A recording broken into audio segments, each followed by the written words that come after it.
Ako si Ras at ito si Neil. Ngayon ay naglalakbay kami para libutin ang buong Pilipinas ng walang dalang pera, na kung saan ang transportasyon, pagkain at matutulugan ay manggagaling sa kabutihang loob ng mga taong makakasalamuhan namin sa daan. Expect the unexpected kasi ang una naming nasakyan si Atty. Abogado. Pwede po makasabay papunta doon? Ha, sige pa. Po si Ras. At din po ako si Neil. Ano po pangalan mo? Dennis. Ako po si Neil Har po. Ngayon po is Harry. Kuya Dennis. Kuya Thank you Dennis, po. Thank you po. Hindi maglabas ito ng tabako na sigarilyo Ang Pilipinas. Dito ko pala ginagawa. Dito ay napagkwentuhan namin ang Tobacco Factory ng Pilipinas. Doon sa papasakay sa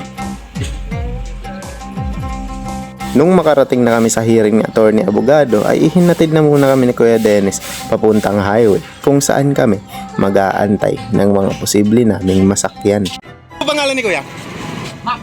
Kuya Mac, ako po si Ras. Ako po si Neil. Thank you. At napakaswerte naman ni Neil kasi yung nasakyan namin ay yung paborito niyang sasakyan. Wala tayong choice, friend. Smile sa akin. Sige, check muna kami Kuya. Let's go. Ano po pangalan nila Kuya Tate? Aija po. Ate Aija, si Kuya. Si Kuya Cheese. Si Kuya Aija, si Ate Jess. Or baliktad. Baliktad po. Aija. Tapos Jess. Si Kuya Jess, si Ate Aija. Yun, thank you po. Napakaswerte naman namin kasi pagkakababa namin ay meron agad nagpapasakay sa amin. Nagpapasakay sa amin, naka-signature namin. Yan. Saan po kayo pupunta? Nueva Ecija, ha?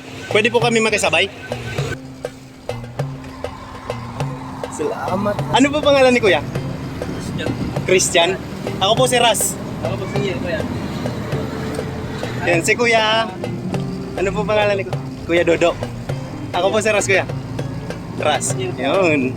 Thank you. So, nakasakay na kami kana Kuya at diretso kami sa Manila na. So, let's go. At halos aabutin ng 12 oras yung biyahe namin papuntang Manila. At dahil dito, uminit na nga yung preno ng truck. Kaya pina-cool down muna namin at nag-snack na muna kami. Kaya maraming salamat kina Kuya Michael. At pagkatapos mag-snack, kainan na ulit. Pagka ginagabihan ay bumiyahe na kami sa hindi namin inaasahang pangyayari sa Bukawi, Bulacan, nasiraan kami ng gulong. Kaya inayos na muna to. Balik na ulit sa biyahe at nagpahinga na muna kami kasi nagpabarya sila Kuya ng pambigay sa mga namamasko sa gilid ng kalsada. Lalong-lalo na yung mga enforcer paggabi. Sila tumatanggap ng 20. Tag-isang daan na talaga. Wala nang tanda. Yung budget nyo sa Pamasko, 2K.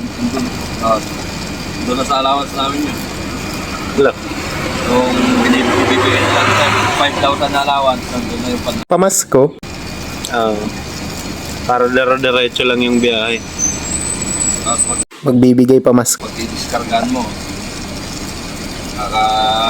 makakabigay ka doon ng 800. At pagkatapos namin magkwentuhan ni Kuya Michael sa mga pamasko nila sa daan, Yan, so kape muna tayo guys.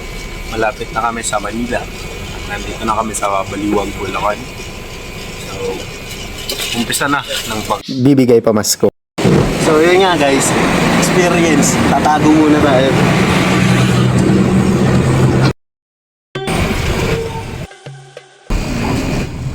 Baba.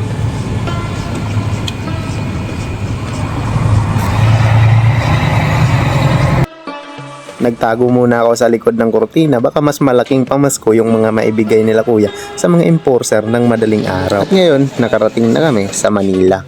Kaya, kita tayo sa susunod. Thank you.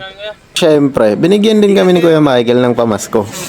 Baka sa susunod na pagbalik namin, kami naman babawi. Thank you, Kuya. Kita. So, nagtambay muna kami dito sa 7-Eleven. Anong dito sa 7-Eleven? Fifth Avenue. Sa 5th Avenue. So, dito sa Caloocan. Kaya, thank you kay na Kuya Nery, then kay Kuya James sa pagpapasambay. Pamilya ko sa Mindanao. Bisaya, di ka. Ay, Sa Iligan. Iligan City. Yun, so shoutout sa kanila. Thank you. Let's go.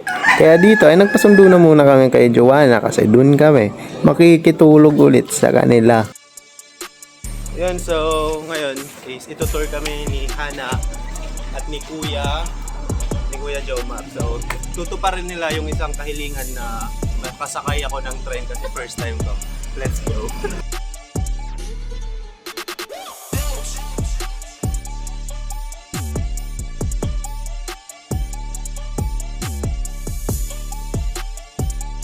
Sa building ng GMA guys. Baka naman GMA, imbitahan nyo naman kami. Mukha po ni Ding Dong.